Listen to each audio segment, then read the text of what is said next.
So we're going to reconvene into open session from closed session. And if we could hear from City Attorney Davidson.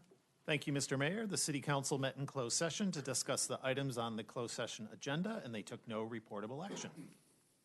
Okay, thank you very much. So with that, we're going to adjourn the closed session and welcome to the City Council. Welcome to the City Council regular meeting for September 17th. And could we please have our assistants with the Pledge of Allegiance, Mila, Aya, and Raina Steiner, and their teacher.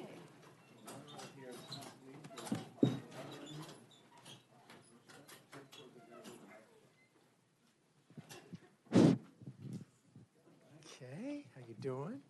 Good to see you. Why don't you stand up here on the step there? Good. How you doing, Aya? Raina? Okay, so the flag's behind you. Okay, so go ahead and begin.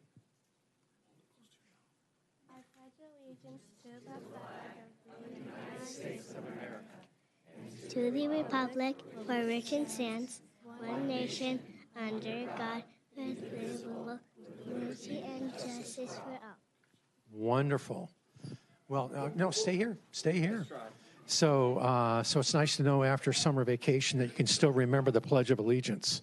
I remember I always had a difficult time when school began. So can you just say your names again and what grade you're in? I'm Mila, and I'm in 5th grade. In what school? Grandview. Okay. My name is Aya, and I'm in 1st grade, and I'm 6 years old. Oh, terrific. I'm Raina, and I'm in 7th grade, and I go to MBMS. Terrific. Well, I'd like to, do you want to stay there since? Yes. Yeah, okay. So Robin Ralph is... Yep, I'm a 5th grade teacher at Grandview, and Mila invited me to come and see her perform the Pledge of Allegiance, and I was very honored that she asked me to come. I love it to come and see my students do things outside of school, and this was just the first one for this year. But Mila is such a sweet student. She's super funny, and today she ran for student council vice president at Grandview, and her speech was fantastic. She stood up there. She memorized it. She was really pinpoint on what she wanted to say. She talked about bringing Olympic athletes to our school to talk to some of our students. She had some environmental issues that she brought up that are close to her heart, and it was just such a treat to get to listen to her give her speech today.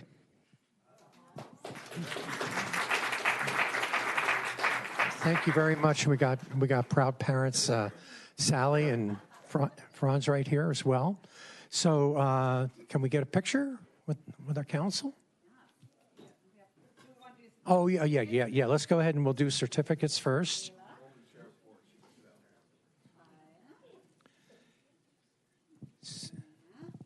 then, look at this, city pin. Pretty exciting, huh? Great. So hold up those certificates. Okay, and we'll go ahead and we'll read these so everybody knows what we have given you. So on behalf of my council colleagues here, and myself. Are they holding up the, okay. And before you go back to your parents, can you tie your shoe? Yeah. Very nervous, very nervous. So the City Council, the City of Manhattan Beach, does hereby recognize the three of you for leading the City Council and the community in the Pledge of Allegiance on this date. So thank you very much. You can hold that up like that for the photos. And Madam Pro Tem. Big camera, look right at her.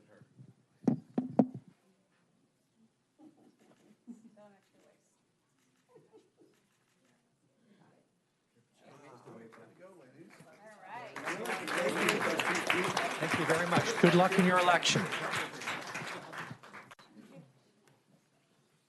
All right, Student council seats, you sit down. Here's the one. Anybody else? Oh. Okay, Martha, if we can have a roll call, please. Councilmember Lesser? Here. Councilmember Napolitano? Here. Councilmember Montgomery? Here. Mayor Pro Tem Howorth. Here. Mayor Franklin. Here. Okay, we move on to D, the ceremonial calendar, and this evening we have the honor of a presentation of a certificate of recognition to Maia, another Maia, Aya, Kai, Reina, everything. Maia Rocha as CEO of Dune and winner of the Chamber of Commerce Young Entrepreneurs Academy. Yeah. Right. How you doing?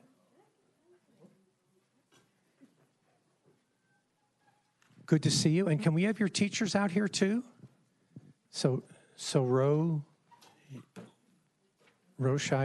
and I'm sorry. Yep. Rachel. Yep.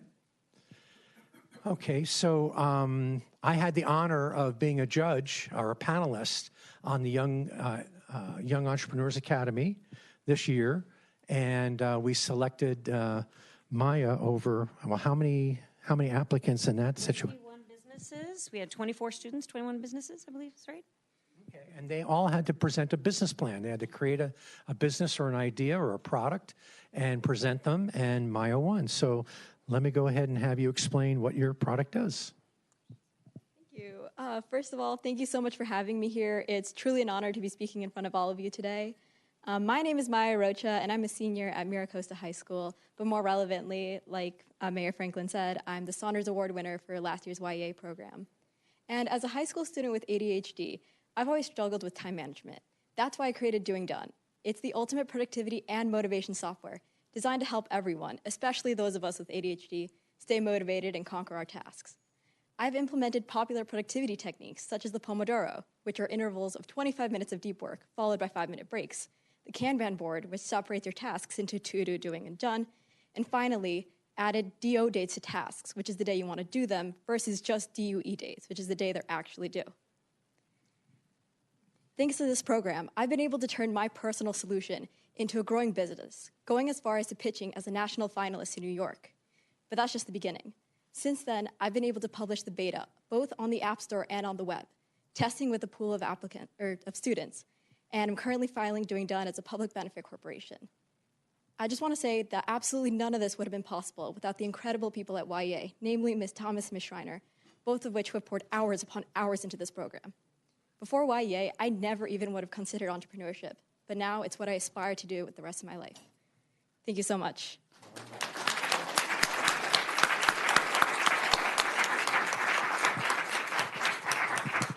So what's your next step now? Now,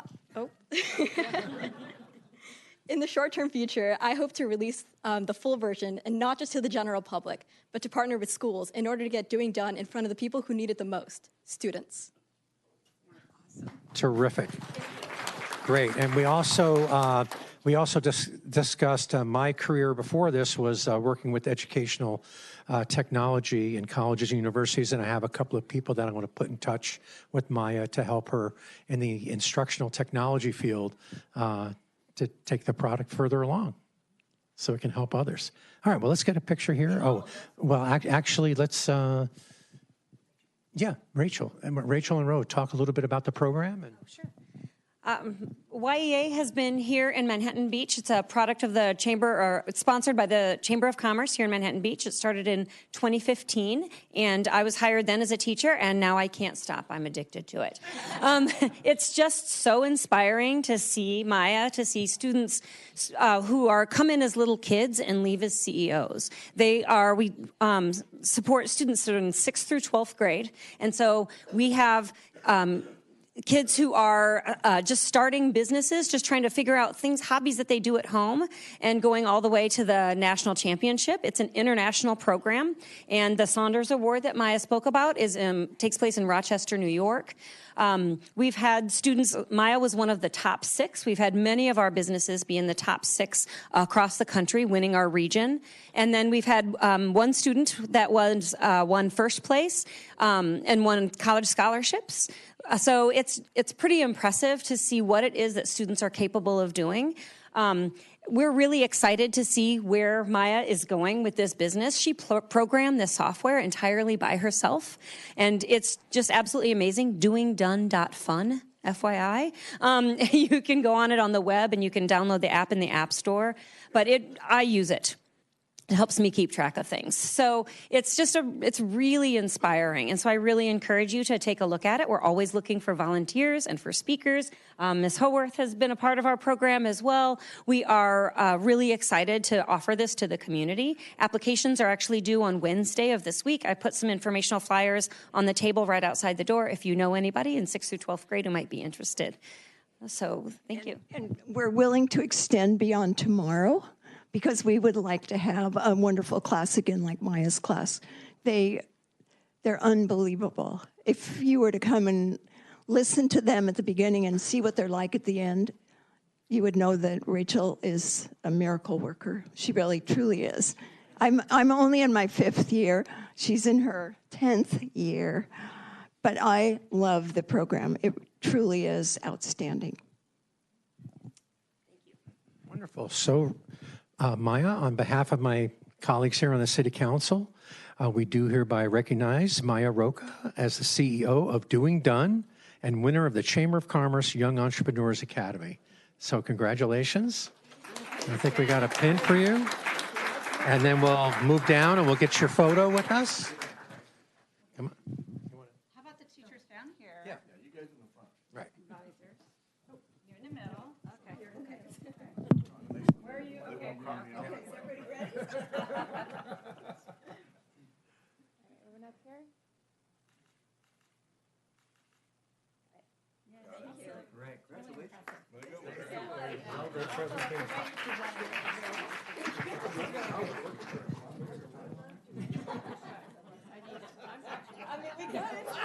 No, it's good. I trust you. Zero.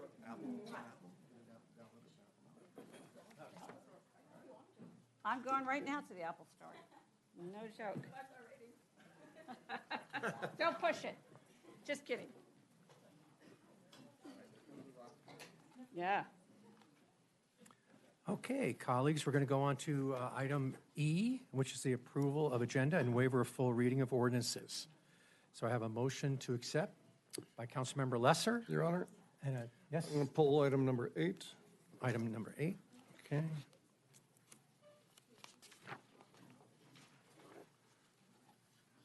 Which case, the motion, Your Honor, is for the adoption of the agenda, pulling item 8 from the consent calendar. Okay. Your Honor, it was my understanding that number 10 was going to be pulled as well? I'm pulling that myself. Okay, I didn't hear anything, so. I'm waiting my turn. Yes. Your Honor? I'm going to pull item number 10. Yes. Well played. So why don't I amend that motion with the pulling of the 2 items, 8 and 10, from the consent calendar. Okay. So moved by Councilmember David Lesser and seconded by Councilmember Montgomery.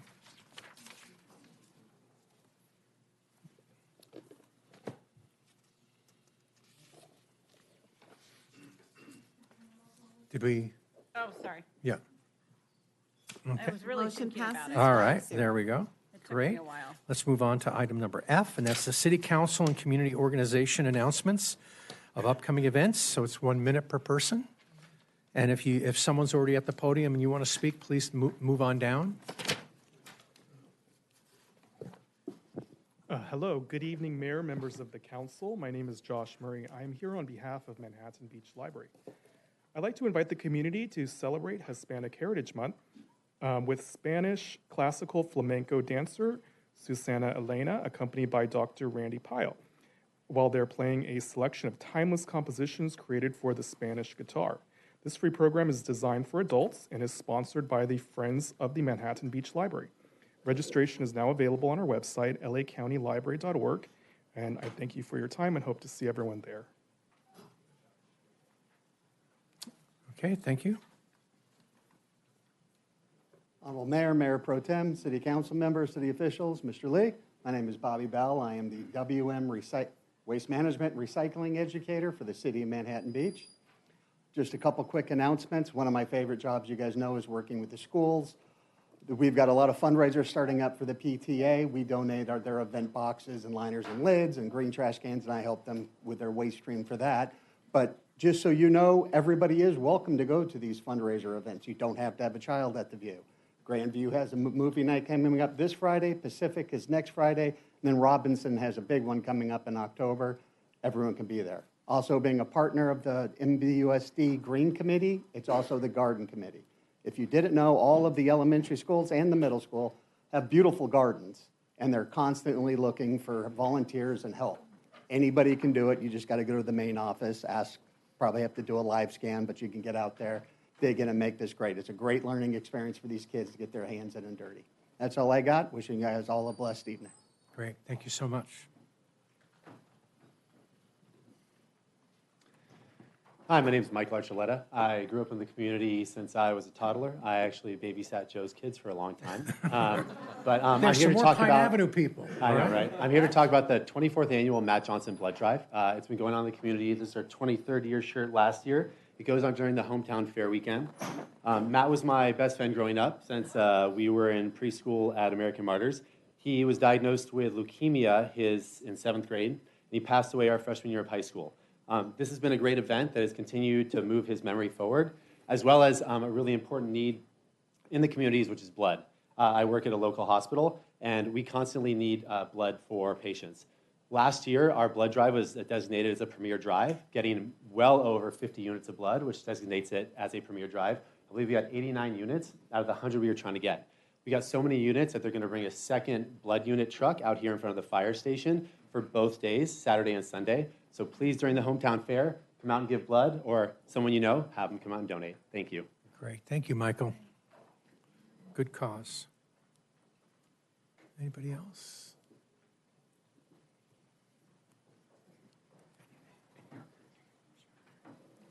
Good evening, Mayor Franklin, members of the City Council, Rachel Johnson, your police chief. And I just wanted to invite the council as well as the community to our fall town hall, which is scheduled for next Tuesday, September 24th, from 6 to 7 p.m. The public is encouraged to come join us, ask any questions they would like, and you can ask us questions ahead of time at askacop@manhattanbeach.gov. And I look forward to seeing you all next Tuesday at the Jocelyn Center. Have a good night. Great. Thank you, Chief. Anybody else here in chambers? How about online? There's no request on Zoom. Okay, colleagues? Yeah, I have one. Okay, Mayor Pro Tem. Mayor, thank you. On our consent calendar, we list proclamations, and I didn't want to pull the item from the consent calendar, but I just wanted to highlight two of the proclamations. One is September 21st, which is International Peace Day, and September 21st through 27th, which is United Against Hate Week. And I believe we have somebody here who will speak during public comments about the two events and why they're special. But, former Mayor Hildy Stern really has led the effort to recognize both International Peace Day and United Against Hate Week. And I know sometimes it seems very, I've heard some people say, well, why do we even have to do that? Of course, everybody's against hate. And yet, we see incidences in our community that are hate-based, whether it be, racism, whether it be homophobia, anti-Semitism, whatever. And so it is important just to acknowledge that is an important value in our community. So I'm really grateful that she led the way on that and continues to. And International Peace Day is something started,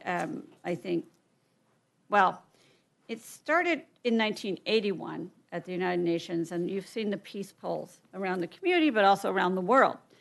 May peace prevail on earth. And now, especially, there seems like a worthy cause, a worthy goal. But obviously, there's a lot that has to happen for peace to prevail.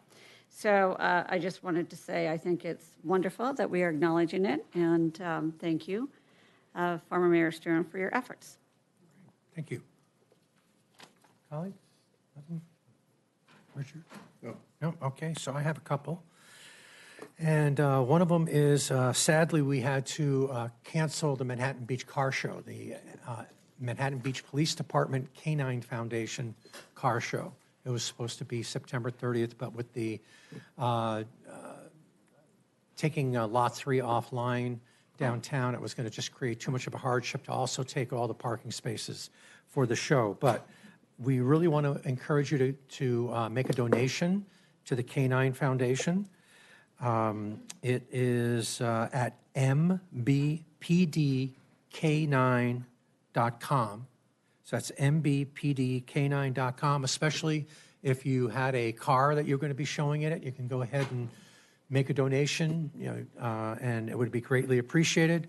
Also, too, this is their opportunity to, the police departments, to raise money by, you can buy plush toys like Nero, the brave canine. And the Canine Foundation raises the money to support retired canines. They typically get retired with their handler's family. And so not all the medical expenses are covered and the like. So that's why they're raising the money, and also to get additional equipment for the canines so they can be effective and stay safe in the field. So this is $30, and do I hear 40? Anybody? Oh, we're not allowed to do that? Okay. But it's online, once again, at mbpdk9.com, and I'll get this back to you, Chief. Sure. I know you can't go to sleep without it. You have two grandkids. So my second announcement is has to do with our neighbors up in Palos Verdes, at Ranchos Palos Verdes. You can see they're having a lot of problems up there, a lot of challenges. Can you even imagine, your home of how many years, sliding down the hill? We lost the beloved Wayfarers Chapel. I was married there. With anybody else here married or baptized there or anything like that? But it's going to be rebuilt in another area. But I got this. So they reached out. We asked them, how can we help? And so they reached out, and let me just read this. Over the Labor Day weekend, Manhattan Beach Public Works quickly responded to a request for aid from Ranchos Palos Verdes by providing them with a spare 3,800-watt portable electric generator to help maintain power for a residential sewer pump. This action is one of the many steps that the city of Ranchos Palos Verdes is pursuing to minimize the risk of sewer overflows in residential areas and to prevent public health concerns in their community. Manhattan Beach's swift response to this request demonstrates our commitment to regional cooperation and to aiding neighboring communities in times of need. So I want to thank all the departments in Manhattan Beach for helping, and Public Works for responding to that. And then my final announcement is, you may not notice it, but we do. We got a whole bunch of new toys here in city chambers, a whole bunch of electronics. And I want to thank the IT team, led by Director Miguel Gardado, for meeting the deadline. They were in here earlier this afternoon. I think I saw some beads of sweat, but it all came through. We've got electronic name boards now. We've got all new technology up here to better serve you. The display screens are all new, and it's quite the place now. So happening place. So we want to see you down here, the first and third Tuesdays of every month. Okay. So if we don't have any more community announcements, we will move on to public comments. So speakers may provide public comments on any matter that is within the subject matter jurisdiction of the City Council, including items on the agenda. So if you speak about an item now, you cannot go back, or when that item comes up on the agenda, you can't make public comments on it then. So please come up and start lining up. Yep, don't be shy. And the limit is 3 minutes. Good evening, Mayor Franklin, Mayor Pro Tem Howorth, and Council.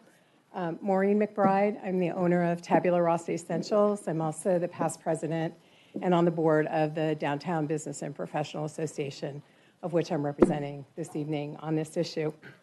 I'm going to look at notes because I have a little jet lag. So one of our most beloved and favorite days of the year downtown is the fireworks. It's a time when our community gathers to celebrate the winter season. Our business community loves this event as well, so much. Yet retailers in particular are met with a significant impact to sales revenue on this day due to street parking closures on Manhattan Beach Boulevard and Manhattan Avenue. We see as much as a 30% drop in foot traffic and sales revenue compared to other Sundays during the month of December due to the early afternoon street closures. For some, revenue on a single Sunday can be equivalent to a week's worth of business other times of the year. This year, we're also going to experience a difficulty due to the lost parking in Lot 3, as well as the fact that there's only 4 weeks this year between Thanksgiving and Christmas, when normally we have 5. We fully acknowledge that safety is always our first priority, especially when hosting such a large event in the downtown area. However, the street closures have gotten earlier and earlier over the years, with this year's closures beginning at 1 p.m. for all of downtown. The city has also staggered closures in the past, with Manhattan Avenue remaining open 1 hour longer than Manhattan Beach Boulevard. We understand the snow park is moving back to downtown. Question, can the festivities begin at 4 p.m. as opposed to 3 p.m. like they've done in the past? By doing so, we have over 70 retailers downtown, and that extra hour of street parking for our customers is crucial this close to the holidays. So we ask you to please reconsider a 2 p.m. closure time to support our businesses. Additionally, once Manhattan Avenue is closed to the vehicles, the DBPA is asking for permission to activate the avenue, the closed avenue, by creating a holiday atmosphere, encouraging our community to arrive early to the fireworks and be entertained while shopping and dining. This can include street carolers, snow falling, letters to Santa, entertainment for everyone in the family. It would be extending kind of the fun of what's happening down at the pier, but activating it on one of our most main and vital shopping and dining corridors. So our second request would be, would council consider allowing the DBPA to have a community street event on Manhattan Avenue before the fireworks, like what we do down at the pier? Thank you. Great. Thank you.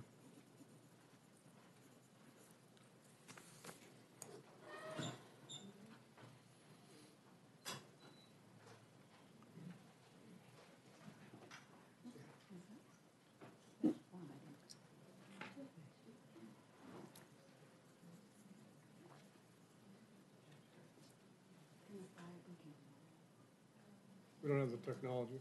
That was too old school. It's cashless. It's cashless. Can you Venmo it? We can do it that way, sorry. All right, well, hello, Mayor Franklin and members of the City Council. My name is Hildy Stern. It's nice to be here. It's nice to see all of you. It's especially nice to be here on a night when we have already been, we've already had the opportunity to hear about 2 proclamations that you have on the consent calendar that I would like to just elevate for just a moment. And those are the 2 proclamations that Mayor Pro Tem Howorth has already noted, the proclamation recognizing International Peace Day and the proclamation recognizing United Against Hate Week.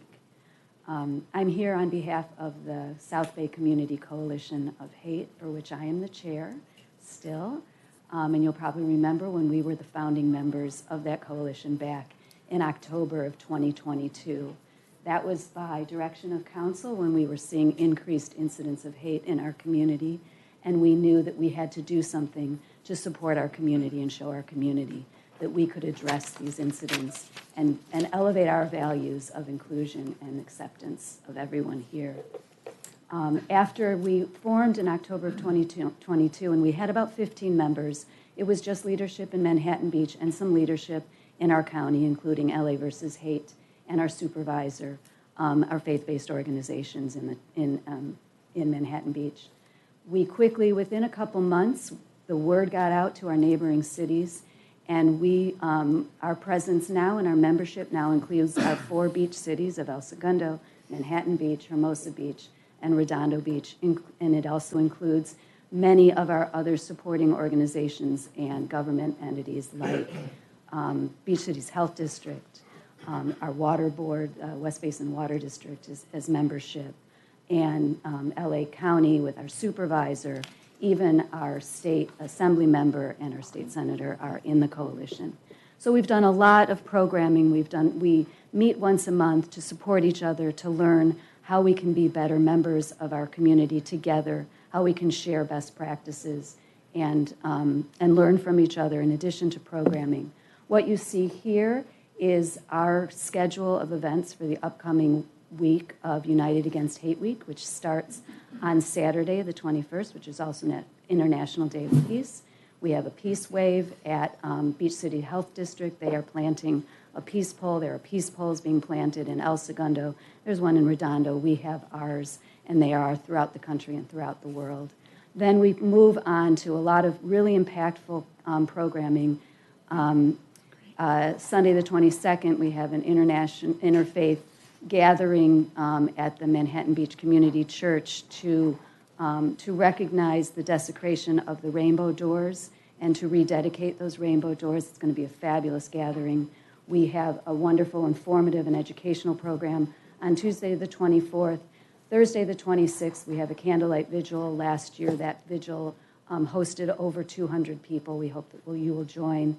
And then our nutrition pantry happening in 7 different locations, or a pantry drive happening in 7 different locations throughout the South Bay to benefit the nutrition pantry at Richstone Family Center. So thank you for your support of the coalition's work and being on the coalition. Amy is your delegate to the coalition, Mayor Pro Tem. Howorth is the delegate, and I really appreciate the support of Manhattan Beach for our coalition's work. Thank you. Great, thank you. Great. Hello, City Council. My name is Scott Yanofsky. In the past, I've come up here and spoke criticizing things. I'd like to change that to constructive criticism. I went to a planning commission meeting the other day for a new building on Sepulveda, and it passed. It approved it. But they said that what they're going to do is pick up trash between 6 and 9 in the morning on Sepulveda. And everyone said, that's great. And then the gentleman who works for the city at the planning commission said, well, there's parking, and there's no parking on Sepulveda between 6 and 9. So it doesn't make any sense that they approved it, but they went ahead and approved it. With your parking structure being closed, I don't understand, you close the parking structure, call it a state of emergency, and then you talk about outdoor dining, which is going to take away parking. So it's kind of confusing which way you want to go on that. For the lower parking structure, let's take out the trucks in there. Let's take out a lot of the city employees to park there and allow the residents and the local businesses to park there. For those people who need a place to park, there's over by Polywalk Park, the lower parking lot there. There's over by Aviation and Marine behind the soccer field, there's a parking lot there. We've got many places to park. And instead of hiring a bus company, we have the, I think it's the senior bus company, the senior transportation we have in the city. Let's use that and let them use the Lyft or something. We can make it a lot less expensive than $50,000 for a bus for just a couple of months. So I'd like to see more common sense being used with some of these emergency things that are coming up. Thank you very much. Thank you.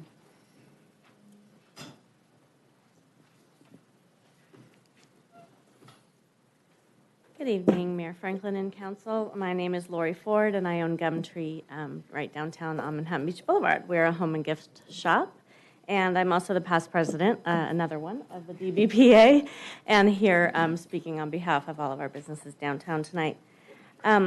First, I want to thank you for all of the measures you've already taken in response to the emergency at Lot 3.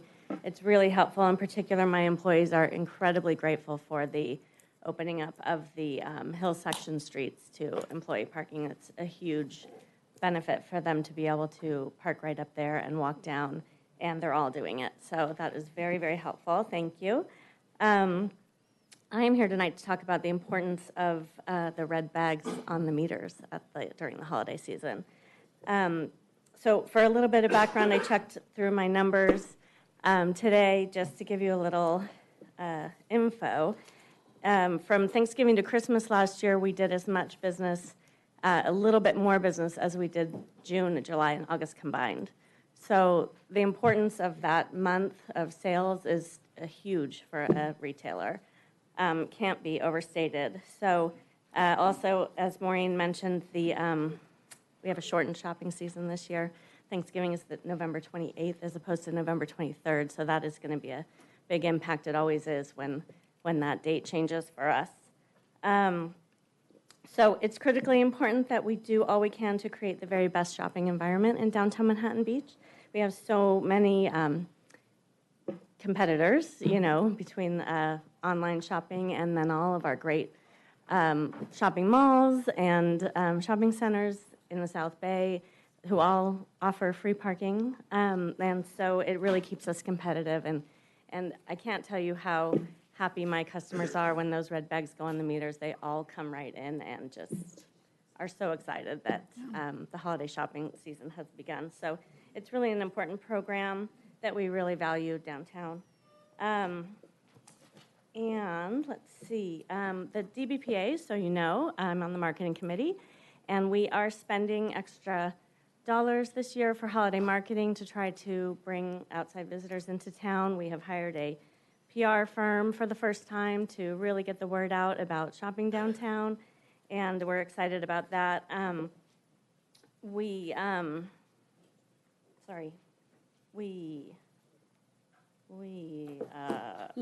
don't know. There's so much.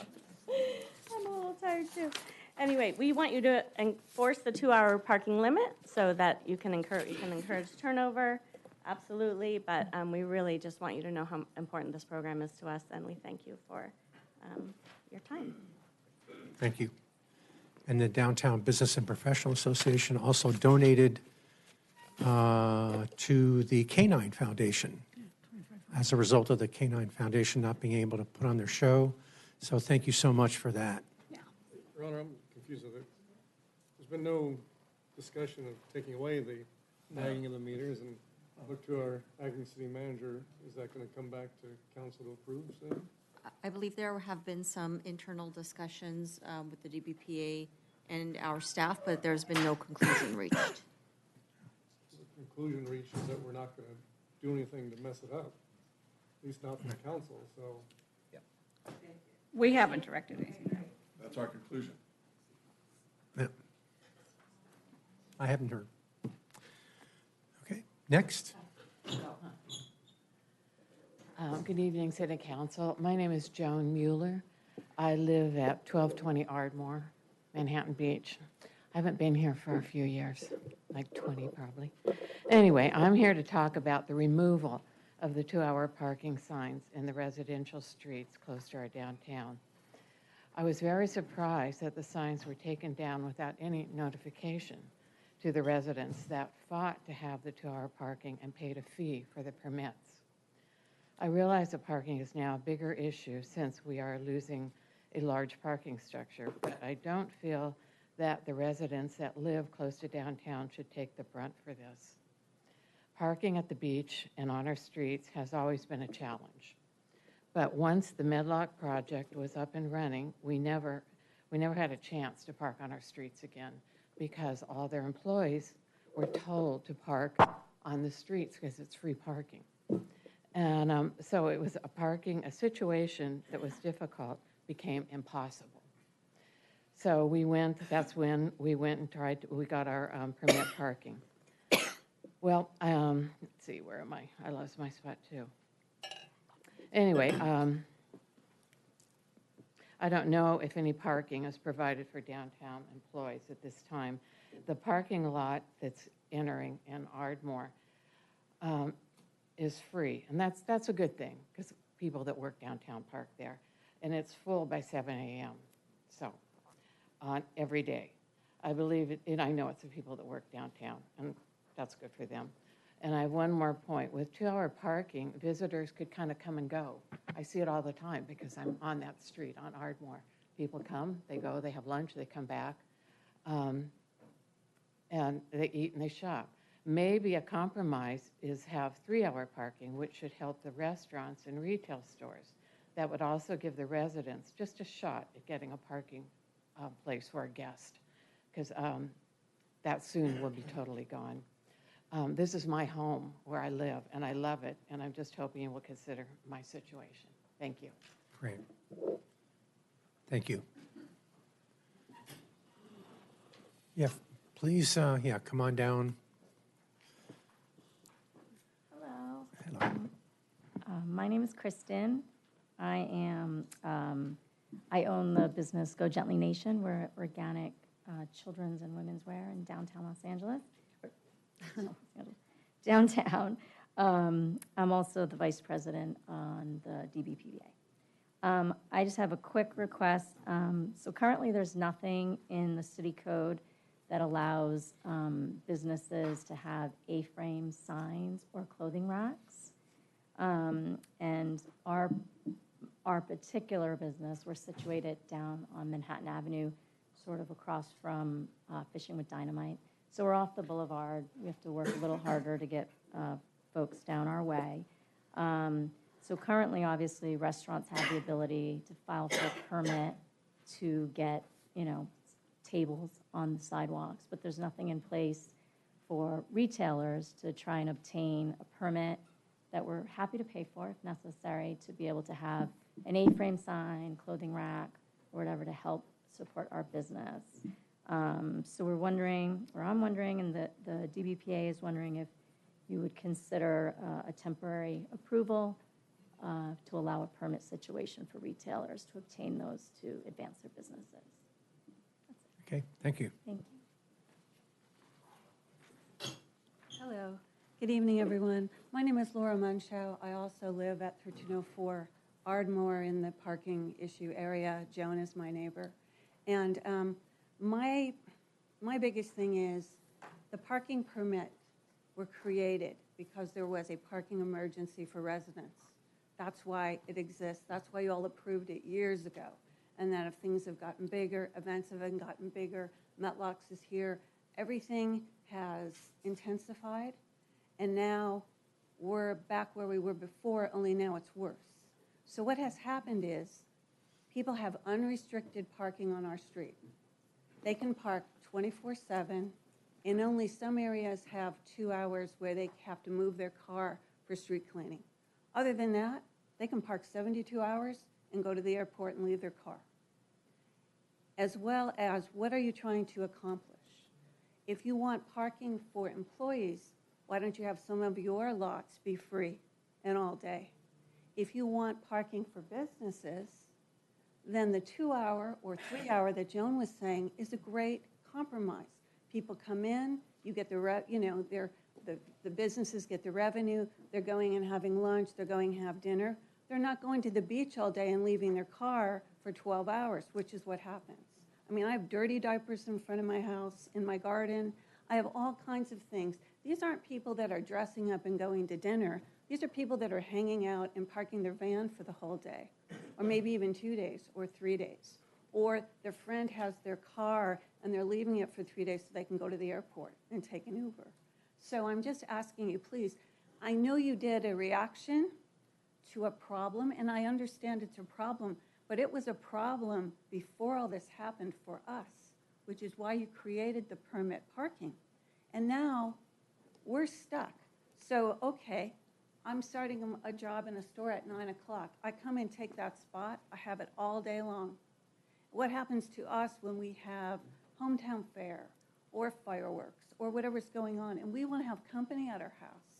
So we got to get up at 5 o'clock in the morning and save those spots so we can have our friends over. So think about it a little bit.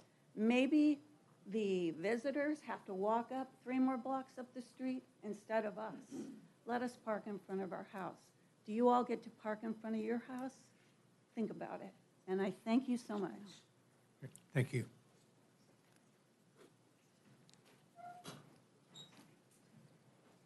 Well, I figure I should go now because I live between these two. At 1300 Ardmore, I'm Stephanie Hubbard, and I couldn't really say much that they didn't already say, but we did have that emergency when Metlocks was first built. We couldn't park anywhere near our houses. It was a disaster. There were employees, which we understood, waiters, whoever, we'd see everybody dressed for work heading down the street.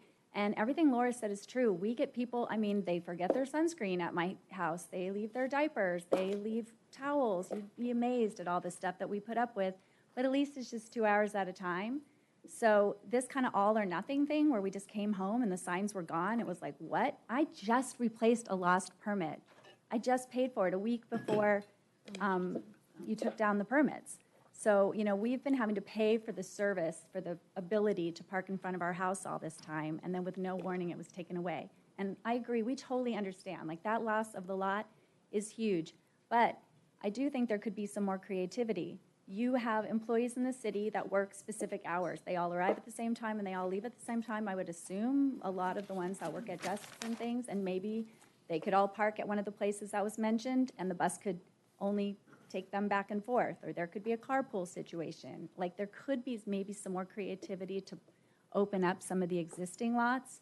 And then if the 2-hour parking is too short for the time that we're doing the lot, then maybe it does make sense to extend it to 3 hours so someone could park in front of my house, go downtown, have dinner, do a little shopping, and leave. But they're not kidding about the Uber things. I had some people park like a van. They all came home to have lunch in front of my house at their van, and then they all went back downtown again. I don't know why they didn't eat downtown, but I mean, they're just there all day. So just something to think about. It really does impact the residents, and we're the residents right across from Metlock's, from Shade, Metlock's Police Department. Thank you very much for listening. Thank you, Stephanie.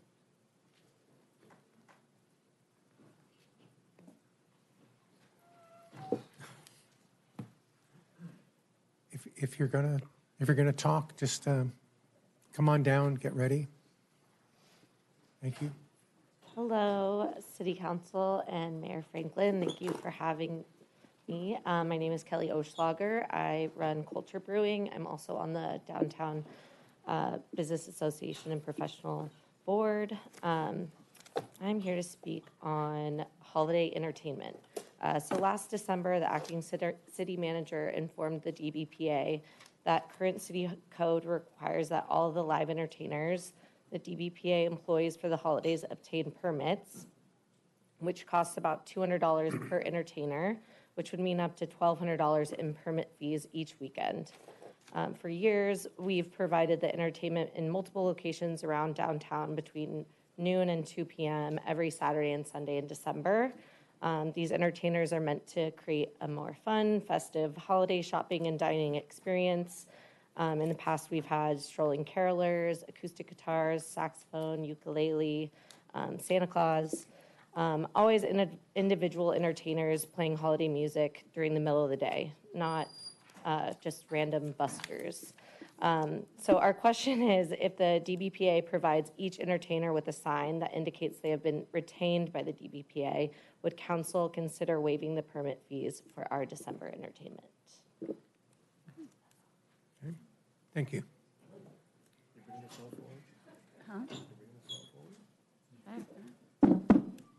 Mayor Pro Tem, council members, my name is Mark Osterkamp. I live at 575 31st Street, remarkably close to Sand Park. And that's exactly why I'm here, to talk to you about Sand Park. I want first off thank the city, thanks to Parks and Rec for improving it. It's a great park. It's used daily. It's used on weekends, weekdays, everything. Part of that plan, candidly, I'm sort of scratching my head. There's a proposal to put a pathways. You're probably well aware. You've seen the emails. You've seen my emails. You've seen my neighbors' emails through that park.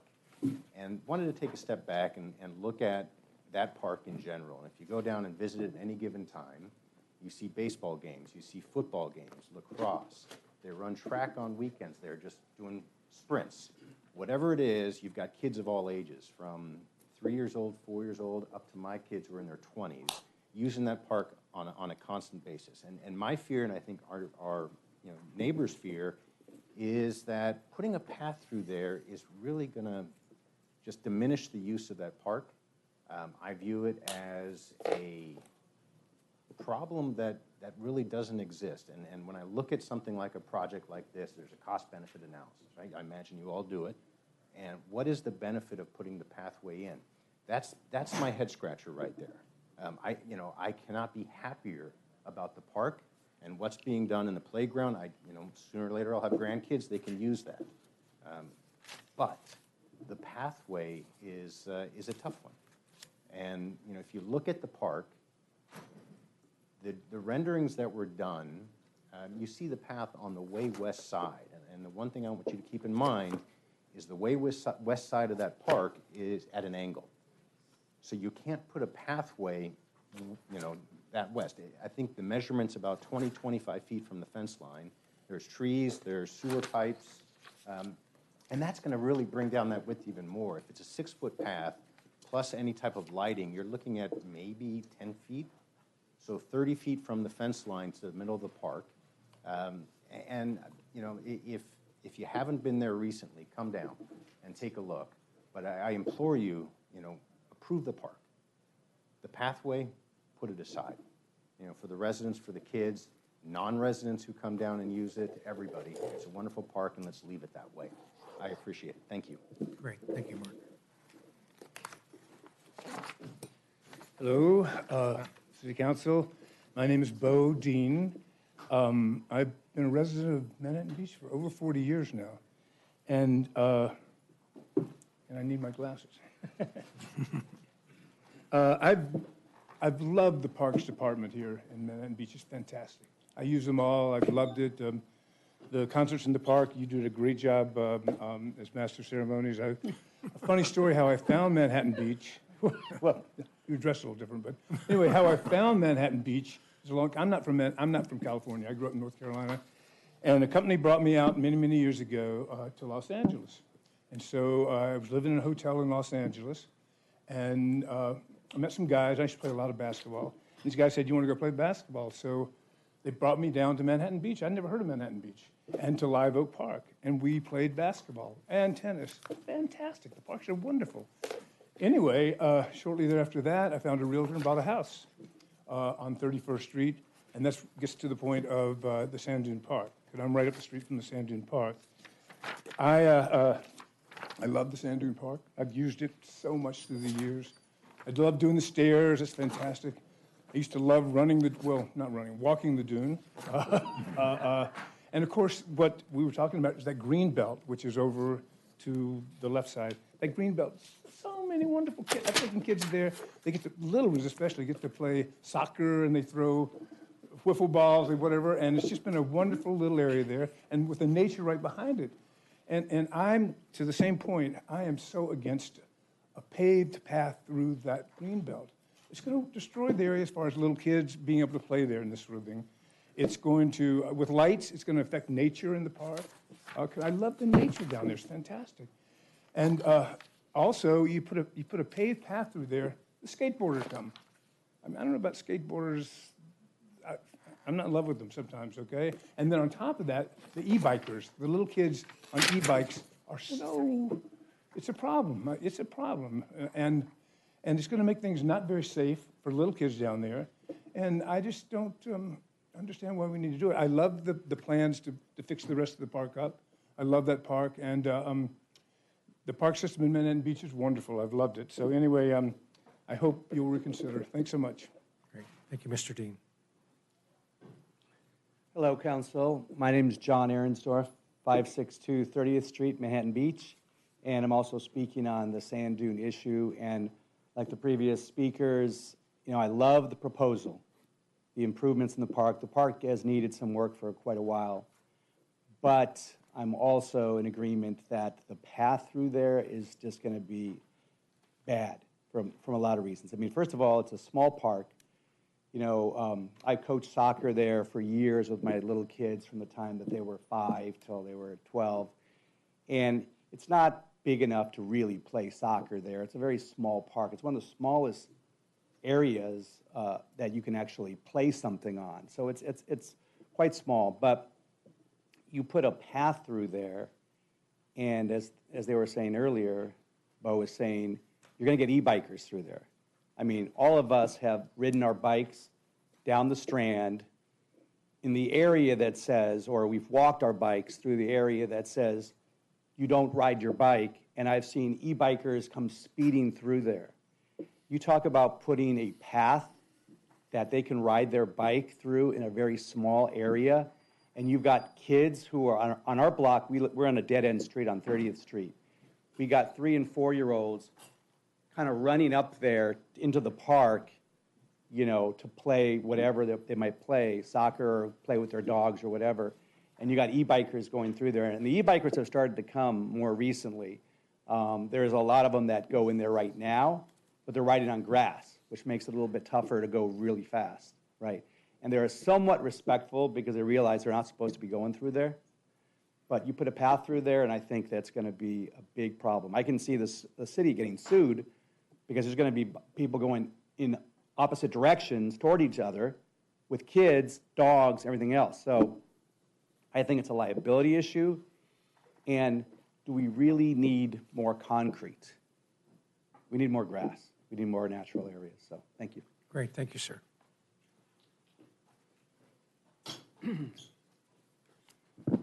Hello, Council. I'm here also about Sand Dune Park, and I just want to echo everything that all my neighbors have said, and nice to meet you. I live on 33rd at 561. Look, I don't need to reiterate what's already been said. I think one of the things I wanted to touch upon is, as a father of young children, I have a 6-year-old and a 4-year-old. We constantly deal with the struggle of getting our children off screen. And if you think about Manhattan Beach, there is really no other park that is flat and has the amount of space that that greenbelt does in Sand Dune Park. And so think of yourself in the afternoon trying to get your kid off a screen, and what do you want to do? You want to go throw football, you want to go play soccer, or when they're older, you want to say, hey, go to the park, go play football, go do whatever, throw a Frisbee.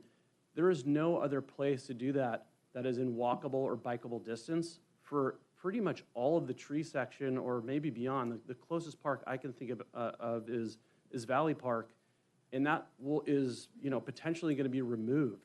And in such a dense area, it's such a simple piece of grass, but it's so valuable and so utilized by all the family and children in the area. So I urge you not to change it.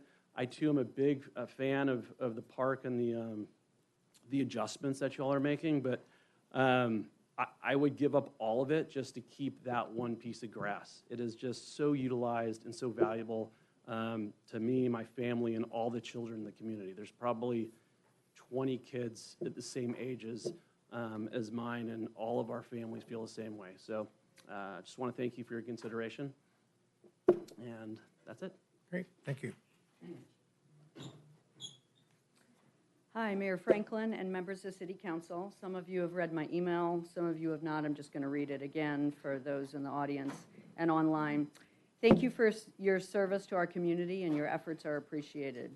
I have lived near Sand Dune Park with some of these wonderful people for 30 years.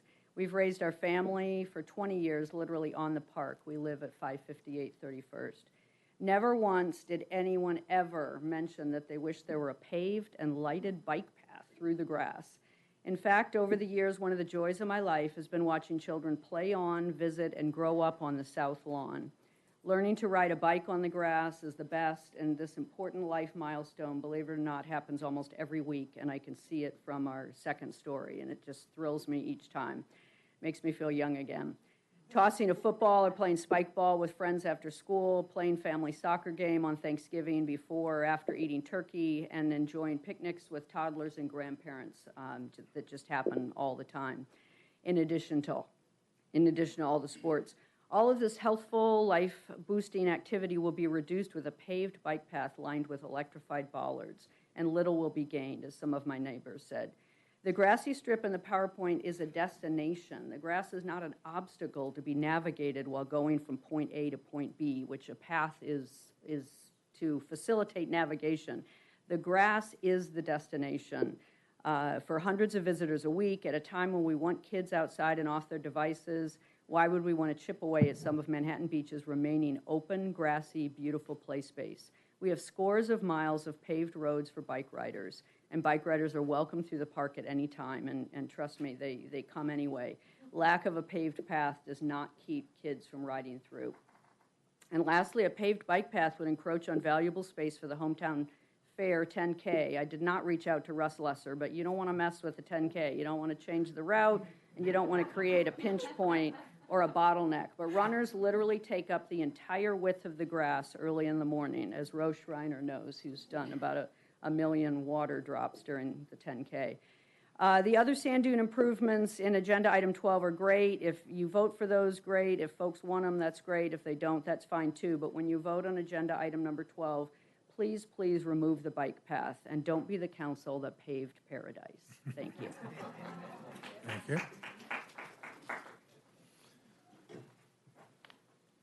Hello, Mayor Franklin and council members. I am Marva Peñapra, and I live on 562 31st Street. in Manhattan Beach. I live right next to the Sand Dune Park, and I really love playing there with my friends and all my family members too. And I think that it is not necessary for a bike path to be in the middle of the green grass area next to the Sand Dune Park. First of all, many people, I saw them, they were just biking on the grass, like on top, and it's very easy as well. And second of all, that it's many little kids and young ones play there. Sorry. That's okay. Many little ones play there, and they have so much fun and run around.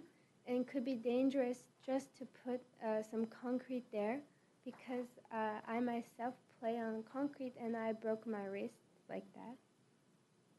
And third of all, the bike path, it could be wide, and it could like just cover up nature that cover up nature that you don't have to cover up, and it can make that area of the green belt smaller, which is not necessary. Thanks for the consideration. Thank you. And how old were you, young lady? So I just got a quick question for you. How many years have you played on that grass area? I actually grew up here since the second grade. Oh, okay. All right. That's great. Thank you for coming here. Appreciate it. Probably can't say it better than her. I'm Jane, and I live on 31st Street, and I've lived there for 28 years. Similar comments, safety for the toddlers that play down there. I know we don't want bikes going through it 20, 30 miles an hour next to where a circle of toddlers are sitting and having their lunch with their moms or with their babysitters. It's also a place where I, with my kids, have met people from out of town, and that's been kind of fun, and have met a lot of neighbors. We've spent a lot of time down there with our neighbors, but also have met lots of other fun people who come to do activities there from out of town as well. The nature we love. We've had a lot of owls and different things in the trees down there, and again, the lights would take away from the nature. We love the owls that live in those trees. Anyway, everything else has been said. I just wanted to add those two things. Thank you so much for your consideration.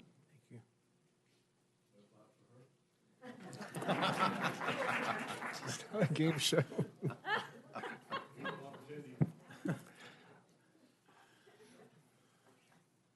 Okay, anybody else in chambers for public comments on any issue? Seeing none. Martha, online? There's no request on Zoom. Okay, so we'll close public comments at this time. And we'll go.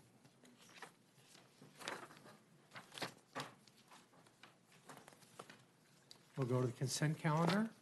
So looking for a motion to approve the consent calendar with the exceptions of items number 8 and 10. So moved, Your Honor. Okay. So do we have a voting? The official vote cast? There it is. Yep. Vote cast. Okay, got it.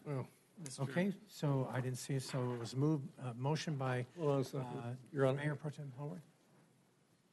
Yeah, if we have a motion and a second, then I would like to read the title of an ordinance, which is item number 6. Oh, okay. Yeah, so it was Before just you vote. seconded by Councilmember Lesser. There we go. Now you're set. Thank you, Mr. Mayor. Thank you. And so item 6 is an ordinance, and I'll read the title of that ordinance. It is an ordinance amending Chapter 2.44 of the Manhattan Beach Municipal Code pertaining to city boards, commissions, and committees. And that's it. Great, thank you. And we can vote now. That didn't change my vote. Motion passes Or my second. 5-0. Okay, so let's go to item number 8. Councilmember Napolitano. Yes, Your Honor. This is a consideration of the purchase of a budget rescue vehicle from Lenco Industries, an amount not to exceed $325,000. I see the chief coming down here. What just happened? What's going on? Excited to hear you speak. Not as excited as I am. No, this is something that we shared before with other entities. I'm wondering, was that opportunity available for this as well? And it's a lot of money for one vehicle to have out there. Have we used it before? And I know that you're going to tell me that it's that one instance that matters and one incident that matters, and it's there to prevent anything. But again, a lot of money for one vehicle. Yes, sir, Councilmember Napolitano. Again, Rachel Johnson, your police chief. Captain Enriquez is here to kind of speak to that. He is a longstanding member of the SWAT team, and before his promotion to captain was a SWAT commander, so I think he's kind of best served to provide that background. Good evening, Mayor, members of City Council. Andrew Enriquez, I'm your field operations captain and overall commander of the Manhattan Beach SWAT team, which would utilize this vehicle the most and has utilized the regional one for more than the last 20 years since we've shared it with other South Bay cities. So to answer your first question, yes, we have utilized the regional one. It has reached its end of life. It's more than 20 years old. It's constantly out of service, and anytime we do need to use it, it's sort of a toss-up if it's even available. Most agencies recognized the need to sort of purchase them because for a lot of events that we use them for, special events in town, we actually utilize more than one vehicle. And to do that, more than one city would actually need to. So are the other cities then purchasing their own as well that we've Yes. shared it with in the past? Yes. So the cities of, can you name those cities, please? the city of Hawthorne has purchased, I believe they have 3. Gardena has 1. They're about to purchase another one. Redondo Beach is where the regional one is currently housed, and they are trying to procure their own. Torrance Police has one. El Segundo does not, but they have asked, much like I have several times in their budget, they have asked for it. Inglewood has several. The only full-time tactical teams or SWAT teams in Los Angeles County are the City of Los Angeles and the County of Los Angeles. And so a lot of us are regional teams, so we work a lot together. So once we purchase this, though, we won't be sharing with others, but we might be going somewhere for a mutual aid incident. Correct. Okay. All right. Thank you, Ron. I'll open up to any questions from my colleagues or comments from the public. Questions? Comments? Thank you. Thank you. So public comments? Anybody here want to make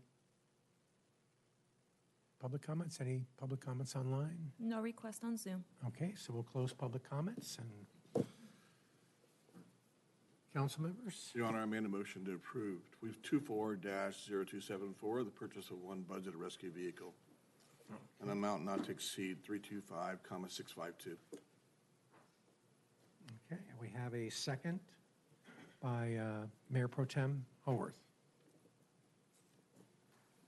Vote. Motion passes 5-0. Thank you.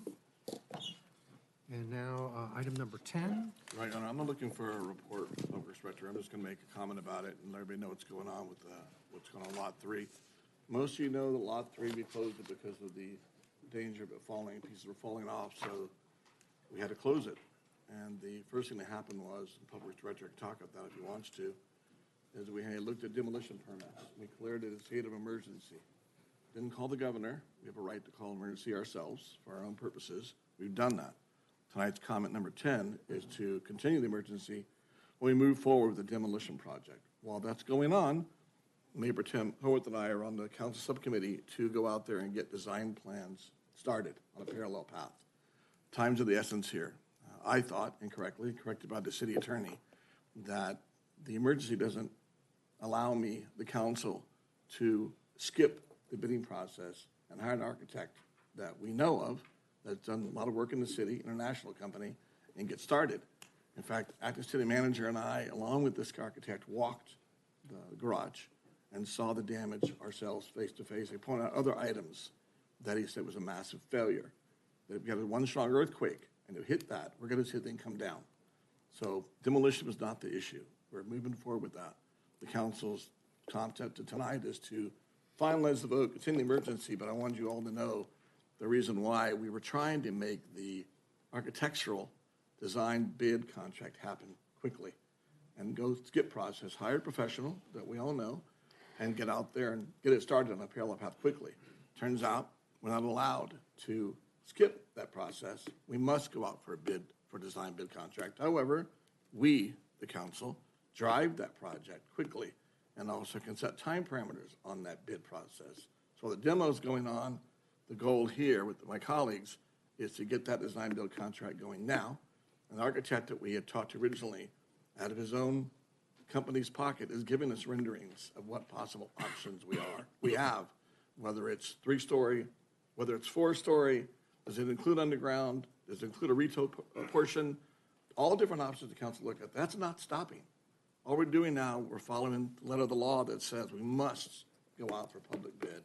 And then there, we can tie it on design build contract from that point forward. Those who emailed me and said, why is it an emergency? Most disagree, it is an emergency, but we're not allowed to skip the bidding process. So I'll stop and my colleagues catch up on that part. Any questions someone might have? Do you have any legal questions? I know City Attorney Snow can answer them for you. Do you have any questions? So I would like to ask a question. When we were talking about this on the last city council meeting, we were talking about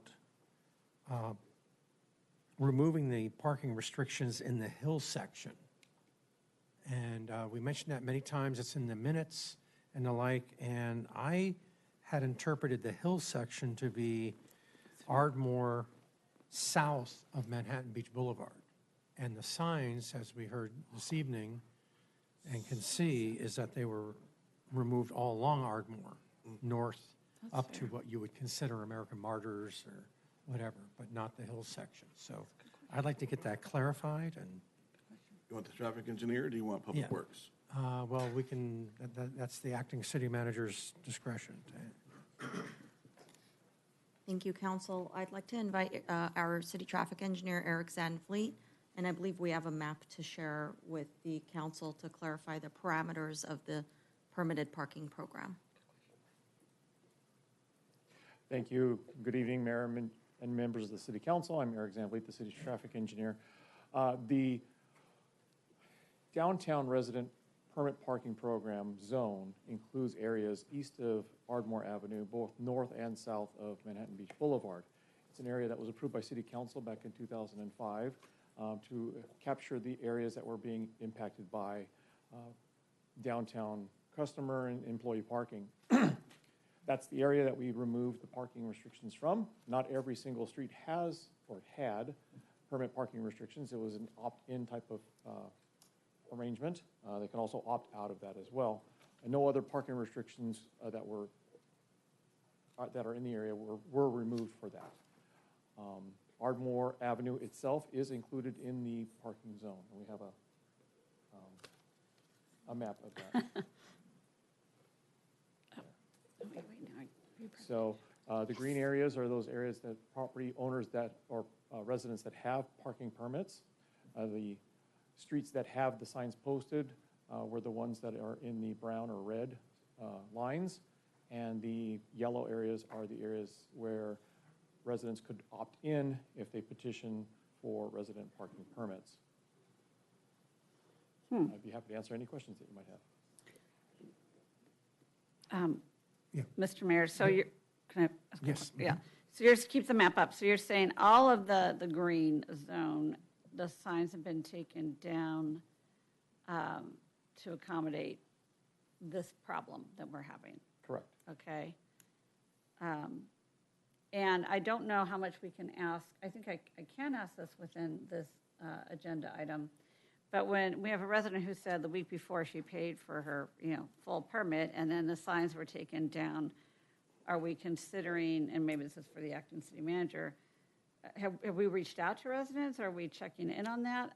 Because that seems like that would be something we should take care of. Refund, thank you. In terms of a refund, yes, traffic engineer Zanvli can correct me if I'm wrong, but I believe it's a $15 fee for the permit, correct? It's a $15 fee for the first permit and $5 for the second and third permit. I guess the point is, and maybe that's not, I'm not one to judge if that's, cumbersome or not, but The point is, the residents feel that this kind of, happened without them being notified, which, it did. Now, we also, I think, did something to the best of our abilities to try to, everybody's got to kind of sacrifice a little bit, but perhaps there could be more communication in all of this. But this is a helpful map. Okay, Councilmember Lesser?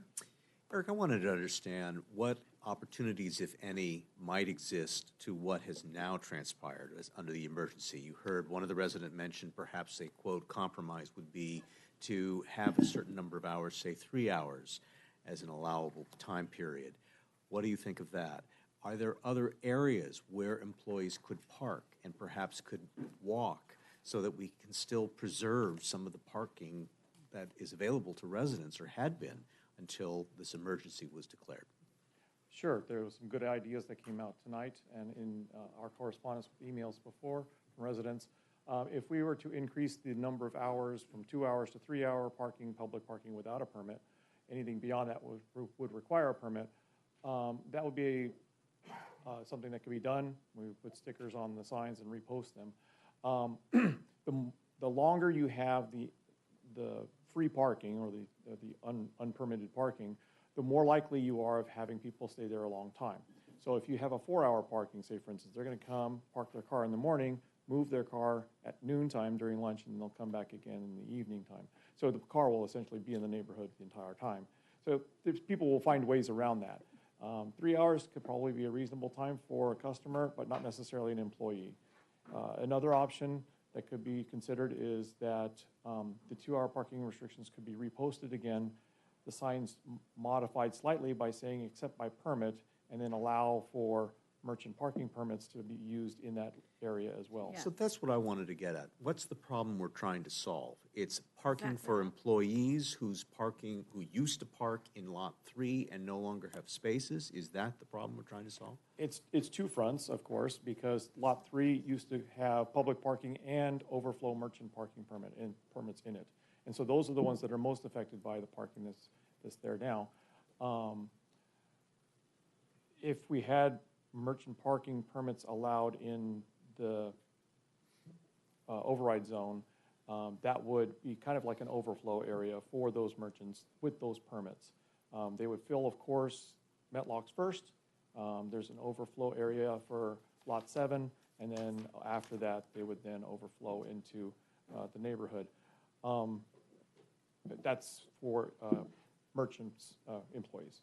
So I'm sorry, is this something that council can give direction on this evening under the agendized item here tonight? Or is this something that would have to come back, or is this up to staff? I'm a little bit unclear as to who takes the lead here. Correct, and I'll defer to the city attorney for that answer. You gave us direction to explore all options at the last meeting. Thank you. Okay. So why don't we have it brought back, though, to future agendas? Because at that point, we have other parking solutions that we're working on as well to expand the public parking, as well as potential employee parking as well. We're talking about stacked parking, we're talking about valet, we're talking about valley, we're talking about other areas in the downtown that aren't remote lots that would be much more convenient for parking, but we just haven't fleshed those out entirely yet, and we need to bring those back. So I think that should work in conjunction, and let's bring that back at a future agenda. Yeah, I could support that. I really wanted to laser focus on that area because I thought we were voting for the area south of Manhattan Beach Boulevard. So I can go ahead and support that to bring it back. In fact, I had it written for a future agenda item. So we can just go ahead and include that. And go ahead. Just one more question for Eric. So conceivably, if a staff, if a worker at a business had a business permit in Lot 3, could we then just repurpose that for that area over there on Ardmore and, So to be more specific, there are no Lot 3 permits. We have Metlocks parking permits that overflow and are allowed to be parked in Lot 3. Right. So those are the permits that could be considered. Okay, gotcha. Into that big, long downtown residential parking permit program. Correct. Okay. So, yeah, I'd like to, so Councilmember Napolitano said, let's bring this back with the other things that we're talking about, with parking. So we know how many parking No, spaces we can get. I understand. I appreciate not making it just off the cuff, decision out of nowhere.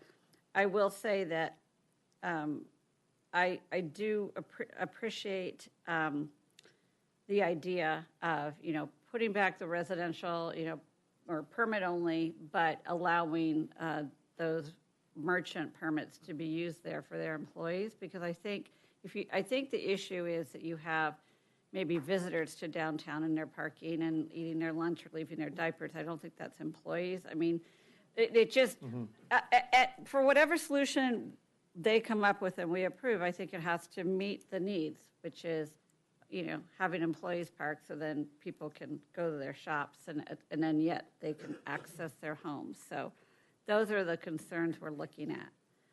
So I would support coming back with it as long as it's in a near term, so we're not, so what I want to clarify, we're not putting the signs back up tomorrow that say no parking here, right? We're not doing that yet, but we are going to look at all these different compromises. And this item, parking lot 3, is on every agenda so that we can keep reacting at every meeting. We can make it happen rather than wait for months and months. So it will be spoken about at our next meeting as well. We really are treating this as a temporary measure. Right. And we hope to restore those parking restrictions back, or the permit parking back as soon as possible once we find enough parking to address the loss of the parking in lot 3. Okay. Your Honor, I'll make my motion if you don't mind. Do we need a motion? So, if I may. Yeah. First of all, I think we do need to have public comment. And second, I Going see to. that this is requiring a 4/5 vote, this item specifically, on the need to continue the emergency action. Is that not the item specifically on the agenda? That is correct, Councilmember So Lesser. before I make a motion, thank you, I want to make sure everyone understands. Demolition is totally separate from design build. The object is to knock down the existing lot 3, remove everything that's there now, make a temporary parking lot out of it for now. Just get some spaces spread up, pave it, and while we're doing the design build contract, get that temporary use going. That's what we're talking about. So we have to extend this emergency action every time it expires. That's what we're doing tonight. So I'll stop there in public comment, Your Honor. Okay. So, open to public comments? There's no one on Zoom. Okay. Here in the chambers?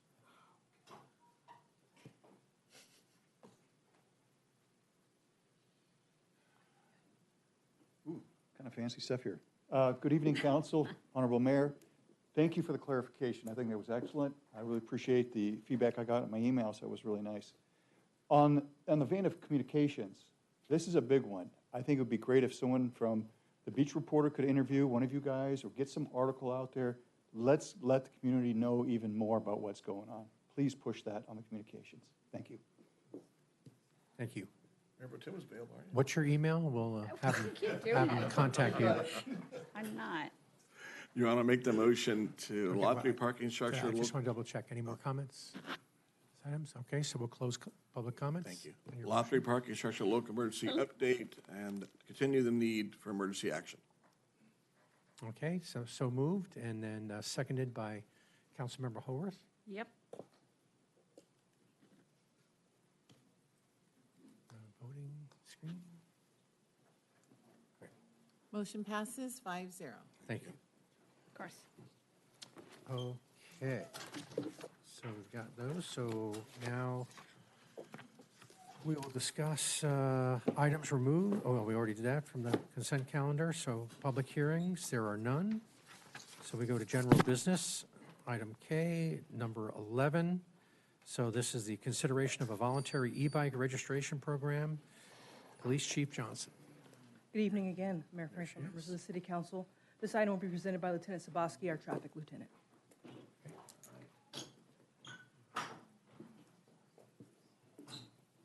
Good evening, Mayor, members of City Council.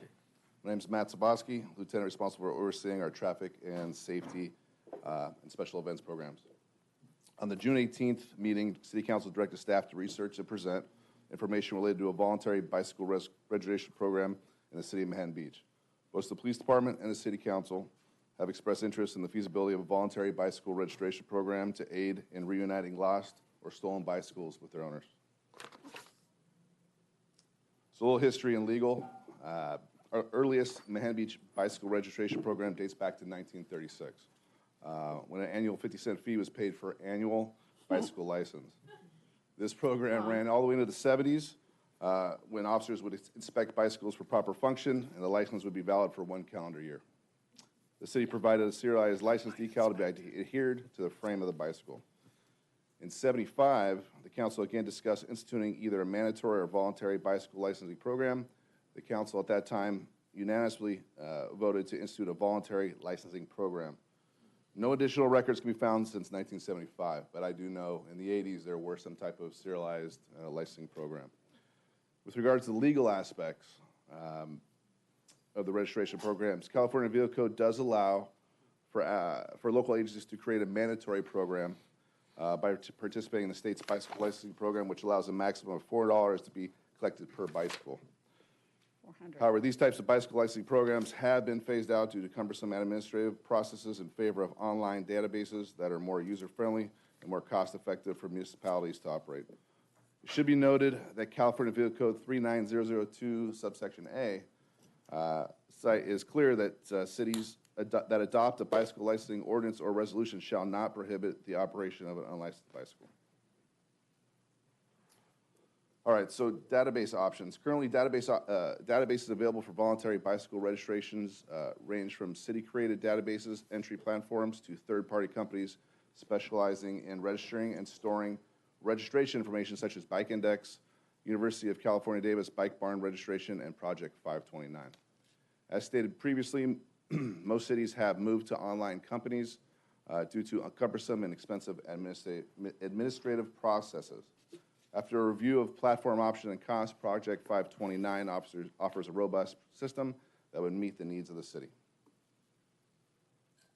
So a little about Project 529. Many cities, including Long Beach, Culver City, and Hermosa Beach, have encouraged bicycle owners to utilize a free or low-cost online registration program, such as the National Bike Registry, or Project 529.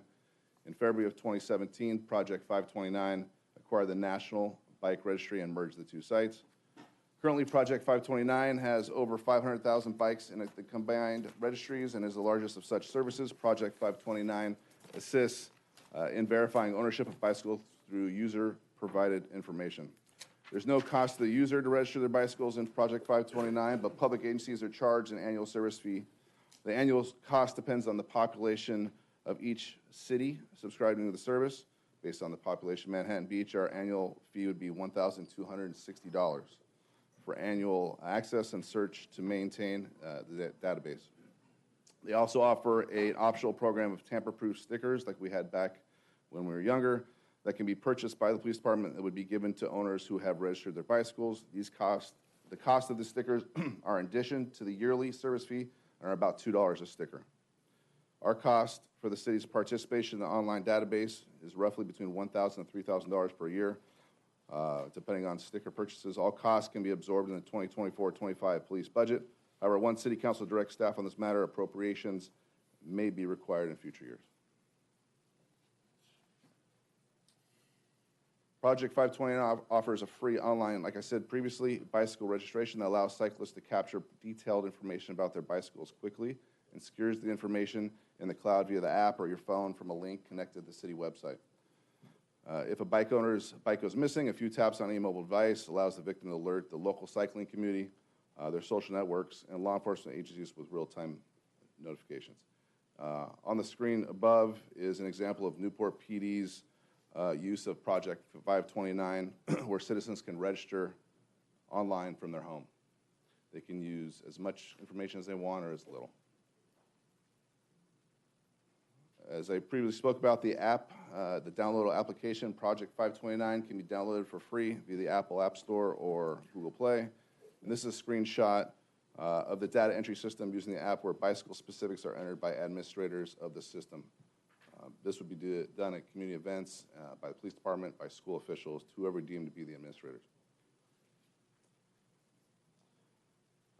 Like I said previously, Project 529 offers an optional program of tamper-proof adhesive stickers that can be purchased by the police department and would be given to owners who have registered their bicycles. These stickers are difficult to remove by thieves and can be used to identify the owners within the database once registered. Once a program has been established, registration events will be conducted where bikes can be registered and stickers will be issued to participants and attached to the system in the case of a lost or stolen bicycle. The benefit of participating in a national registry over a local registry is the expansive network of bicycle information at the city's disposal. Unlike using a city-specific bicycle registration database, Project 529 can conduct searches of stolen bicycles nationwide. Project 529 has a feature that allows Manhattan Beach residents to alert other registry members of a stolen bicycle by sending a push notification asking for them to keep an eye out for the bike. And up on the screen is where detectives and patrol officers could search for bicycle owners of found stolen bicycles, and they also have an option where we can be able to contact them directly through the app. Our action plan related to the implementation of the Project 529 would primarily focus on community engagement and building a large, active user base in our city. Awareness, participation, and effective communication strategies are essential to ensure high registration rates. The registration process would be advertised via our social media channels, where individuals can register online or at dedicated bicycle registration events. Registration opportunities will also be offered at our annual community events and through partnerships and collaborations with our local bike shops. Additional outreach will be dedicated to our students and senior community to aid in bicycle registration and education on the use of the platform. And like some other bicycle shops depicted above at the screen, they offer the services there with the purchase of the bike. So we recommend that the City Council discuss and provide direction on next steps, if any, and I'll open up for questions. Thank you very much. Okay, questions? I have one. I have one question, and that is, this seems like a no-brainer. I'm favorably disposed towards it, subject to public comment, but I just want to make sure I'm understanding. There's no real administration costs because this is a third-party platform and it's online. I heard a reference to administering stickers and the like. I just want to make sure that we're understanding what the city obligation and participation would be if we move forward with it. Correct. It's just a searchable database for that fee of $1,200 per year. There will be no other administration of that other than registering our bicycles and monitoring our lost bicycles or stolen bicycles. Thank you. Thank you, Mr. Mayor. Okay.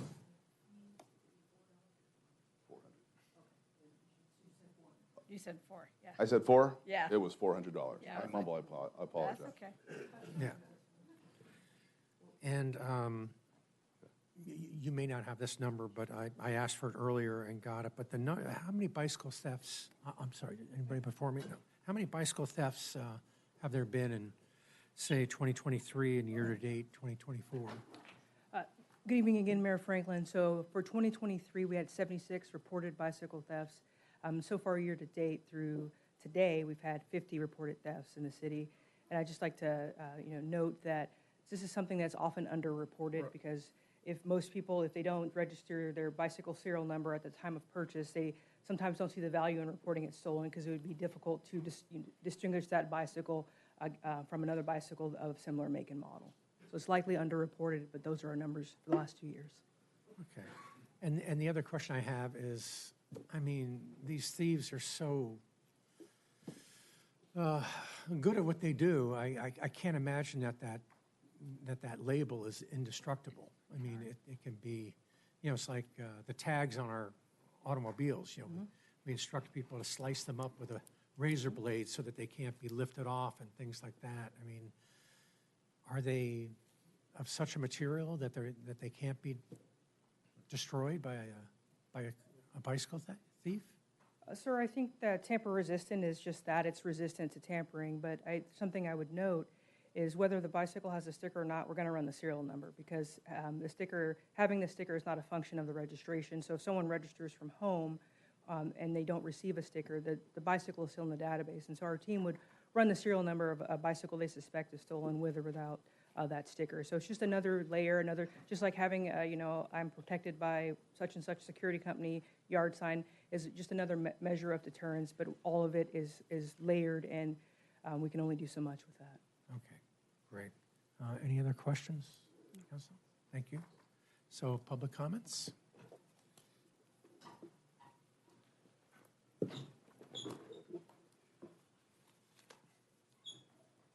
Good evening once again, Honorable Mayor, City Council.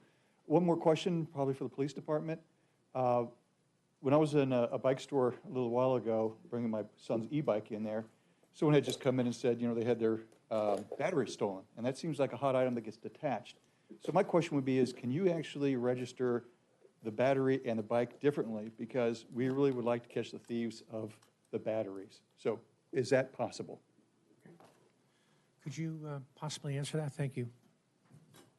Question was about serializing, registering the bicycle battery and the bicycle separately. Yeah, because they have a universal key, don't they? Something like that where Some brands really do have a universal key and some do not. Certainly, we would encourage, like we encourage with catalytic converters, to put some other identifying mark, because it's easy to register a bike because it has a serial number. Bike batteries often do not, and so certainly we could see in concert with if someone has made their own serializing of their bicycle battery, and I don't know how reasonable that is. I don't play with electricity and things like that with batteries, and so I don't know how reasonable it is to serialize a bicycle battery. So that's the challenge there, is it's non-serialized equipment. And you definitely don't want to tamper with it and compromise it. Okay, thank you. Wrong, unless she has a fire department nearby. Well, that's the thing, yeah. Any other questions, comments? Here, how about online? There's no request on Zoom. Okay, so we'll close public comments. And Mayor Pro Tem Howorth. Yeah, thank you, Mr. Mayor. I think this is a good program for us to participate in, or allow people to participate in. But it doesn't, the feedback I've received is it doesn't replace enforcement, especially, with e-bikes and regular bikes too. I mean, we still, I have witnessed our police officers giving out tickets to, whether it's juveniles or adults, on e-bikes, running stop signs, et cetera. I would hope that nobody thinks that this replaces that. I mean, this is about if your bike gets stolen, right? Sort of. Think about it this way. If you're a parent, many of us are, and your kid, you buy this expensive e-bike for your child. I'm so glad my kids are flown and grown, or grown and flown. But anyway, you might take this step with your child, which helps them also be more accountable. It's just one more step in, hey, you've got this big expensive thing, and we know you're riding it, and now everybody else knows you're riding it, and if they catch this bike, you know what I mean? I see it as not just theft protection, but almost some sort of mental, behavioral accountability as well. So I just want to throw that out there, but absolutely we are going to keep enforcing. It's about theft protection, but it's also, I think, another step in accountability for e-bikes. So Councilmember Napolitano? I'll be supporting. Thank you, Your Honor. I think the Mayor Pro Tem is trying to kill my 9/12 prediction, but I'm under no illusion that this has anything to do with enforcement of e-bikes regarding regulations and their use in the street. This is simply a redo or a reboot of the bike registration program we used to have, for if your bike is stolen, that it'll make it that much easier to recover it. I actually have one of those registrations from the 70s still. So with were you on council I would then? move approval. I was not on council at the time. I second that, Your Honor. Okay, so we have a motion by Councilmember Napolitano and seconded by Councilmember Montgomery. Have a vote, please. Motion passes 5-0. Okay, so we'd like to take a break, just a short break, and come back maybe at 8:12. How's Can we that? just tell everyone here we're not in favor of the bike path? No, that's too long. That's too long. It's only 7:40. It's only 7:40. It's 7:41 right now. Let's just do this and Oh, take what out is the this? bike I got path. 8:03. It's 7:41. I need a little break. Yeah. Move approval without the bike path. Okay. Well, we have to have public comment. Of course. Yeah. I need to use I need a bio break. I'm just going to say it. Please do it, and we'll come back. Sorry, the Thanks time for on my making me do that. 7:41. Councilmember Napolitano.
With that, we have Questions?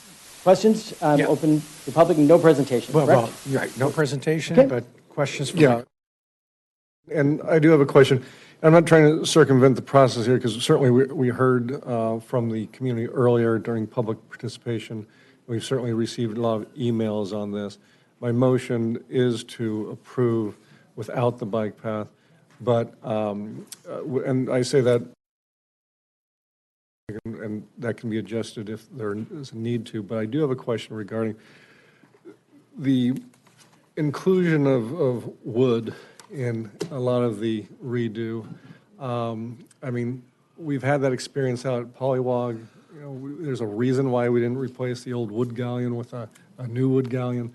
We replaced it with modern materials that last longer, don't splinter, don't create a liability issue besides just a shortened term of life for that play equipment. So I want to make sure that, you know, whatever we're doing out here is going to last a long time and isn't going to, like I said, cause all those other problems that wood can cause.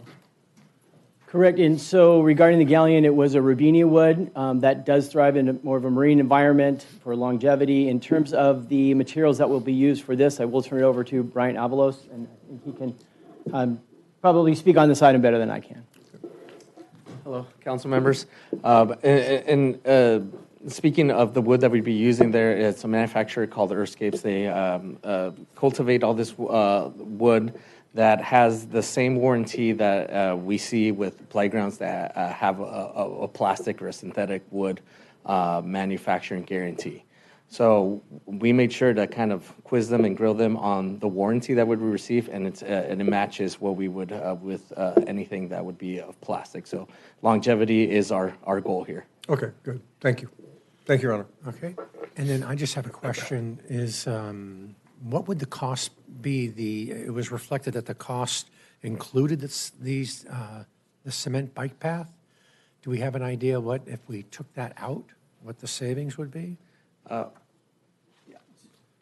So I think we'll still work on that. We don't have an exact number in terms of breaking that out. When you look at, you know, project management and ADA and, you know, that number all in, I don't have a specific number to give you to break it out with that line, in that line item detail at this point.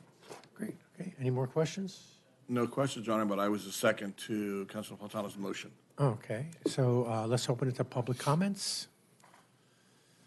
If you've already spoken about it, you cannot speak about it now, but any other public comments? Seeing none here, how about online? There's no request on Zoom. Okay, we will close public comments. We have a motion by Councilmember Napolitano and seconded by Richard Montgomery, but with, I'm sorry, Councilmember Lesser. I'm going to make a brief comment, and that is to the members of the public that have come down tonight and to those that wrote in. I fully understand your feelings about the idea of a concrete path through that park, because my family and I used to live very close to that park, and when my kids were young, that was the park we went to, and we would have play dates on that grass. I appreciate community input, which led to this proposal in the first place, but this is, I think, going to be a non-starter for everyone on council, and that's why there is this motion. So I'm in favor of moving forward with the motion. Okay, and then I realize I have one more question, and that is, in doing the research for this, I'm going back to September 2023, when we created ordinances to prevent bicycle riding on the Greenbelt, and want to see if that would apply to this green, because it talked about grassy areas. And so would that still apply here, and what would we do about enforcement? So yes, my understanding is it would apply here, and in terms of enforcement, we would work with the police department and the park ranger. All right, and if we could maybe put that high on the list for the, because it does sound like it creates damage, and also it's a safety risk for people enjoying the park. And on that. So, yeah, the motion is to approve the conceptual design proposal minus the bike path. Minus the back. My second remains. And the seconded by Councilmember Montgomery. And a vote, please. Motion passes 5-0. Well done. Okay. Thanks for staying. Yes. Yeah. Thank you. Pleasure. Thank you all. We're here in 2 weeks too, come on back. Yeah. Yeah. Uh-huh. She was great. Remember the budget meetings. Okay, moving on to item L, City Council AB. Oh, Right, yes. okay. Item 12, no, 13. Okay, item number L, City Council, City Council AB 1234 reports. I have one, Your Honor. Yes. I attended the fall summit at the Contract Cities Association meeting. It was really interesting. We had both supervisors, Janice Hahn and Howorth out there. They led the charge on Measure A, which is to repeal the current quarter-cent sale tax that we have in LA County, all of us pay. They want to abolish that, but they're going to add a cent back. And the reason they want to add that Measure A back to the ballot is because there's no sunset to it. It goes on forever. That 1 cent is guaranteed just for homelessness. It'll raise $1 billion in their mind to get this moved forward. And they say that the money will actually trickle down to Manhattan Beach, goes to our COG, not supervisor. It goes to your COG and it goes down to your city. So that's what the whole debate is about, whether they want to pay, we want to pay another cent on Measure A to combat homelessness itself. They'll wipe out the other quarter cent that's there now, which is going to sunset in 2027. This new Measure A will go on perpetuity. Pay an extra cent, the county goes right to the county. We don't touch it. State can't touch it. It goes right to them, to the county. Maybe we get money out, maybe we don't. That's their promise to us, and we'll see what happens. The other part of half the conference was talking Measure G, and that is a move by 3 of the supervisors in LA County. 2 voted against it, to expand the supervisors from 5 to 9. Oh, yeah. And Stevie knows better than I would, but each supervisor has 2 million residents in their territory. Imagine that, 2 million, more than most people in Congress. In fact, most Congress don't have 2 million members. Absolutely. But their idea is expand supervisors from 5 to 9. So we would have our own, imagine this, a South Bay supervisor. Steve, for an example, could run the whole South Bay, would be his supervisor. We break it all up. We'd have someone that actually lives here and knows our district. Right now, that doesn't happen. Very rarely do people know who we are and where we are. So that's going to be on your ballot in November, and it was back and forth because half the elected officials in that room, I won't say join which side, but I'm not in favor of raising taxes, but they were against it because they mentioned the fact that LA County, for better or worse, has done a terrible job of managing the funds. Millions that have gone, spent, no one knows where the money went. No one's held accountable to it, no one's been fired, no one's in jail. So they're asking elected to step up and endorse Measure A, and half the room did not, which tells you the struggle they're going to have in convincing LA County voters to vote for Measure A. And Measure G, kind of the same issue. People are nervous about having a supervisor they didn't know or break up the districts, and we don't know what's going to happen in that in 2026. So it has to go through certain steps. It may get set up in 26, along with the new county elected CEO, which is their idea. So this is all going down quickly, folks. You don't pay attention. This is what's going to be on your ballot in November. Measure A to add a cent to everything you buy that sales tax. And anywhere in the county, goes right to the county. And then Measure G will be whether to expand the board from 5 to 9 in LA County. That was pretty much our whole conference, talking about what these two, how it impact cities and money. It was a one-day conference really to see what they were going to do and how they're going to talk about it. But it's amazing to listen to a room full of electeds talk openly and honestly, two supervisors pushing it, saying why they support it and why we didn't feel it was the right move to make for our cities. So that was a highlight of the event. And you have a question, Your Honor? Question? Oh, no. That was all. Thank you. Great, thank you. Item, excuse me, number 14, consideration of a request by Mayor Pro Tem Howorth and Councilmember Lesser to discuss the city's current and past practices for juvenile diversion. I believe we're looking for a third vote, which I will Great. Okay. go ahead and provide. I was going to do it, but that's fine. Okay. That's all you need, right? Yep. It's Okay. e-bikes, man. Okay, and future agenda items? I'm not going to add this time, Your Honor. sidewalks for, no, I'm just kidding. Okay, I would like to look into what the Downtown Business and Professional Association Thank you. requested to change the times at the fireworks to help the downtown area. Okay, I'd during second that.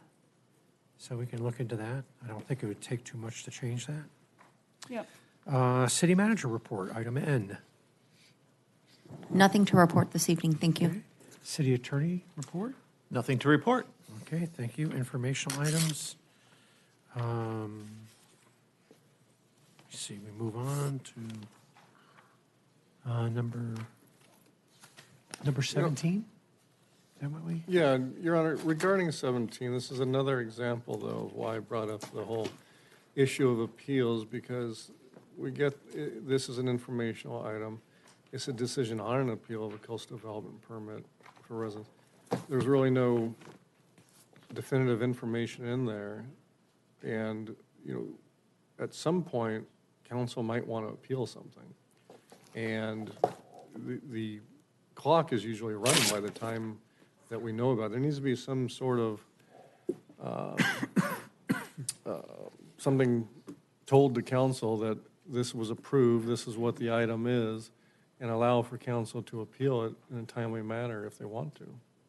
Because right now, council used to appeal lots of things. I don't think council's appealed anything for years now. Yeah.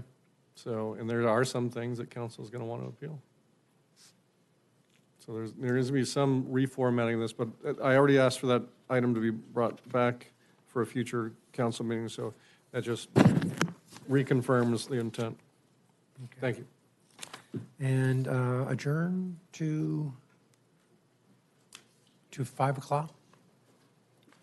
We're not going to start at 3 next time? Adjourn to 5 o'clock on October 1st? Yeah. Okay? Thank you all.